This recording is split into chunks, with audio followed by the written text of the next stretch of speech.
ball exercise. Gusto na niyang tumayo. Okay. Oh, gusto niyang tumayo talaga mag-isa.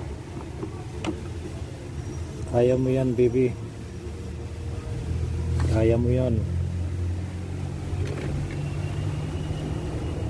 Oh, gusto talaga niyang magtayo. Bibigyan lang namin siya ng freedom. Hindi namin siya tinuturuan, siya lang mag-isa. Kaya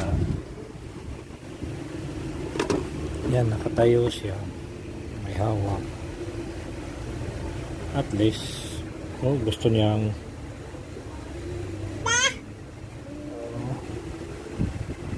gusto talaga niyang tumayo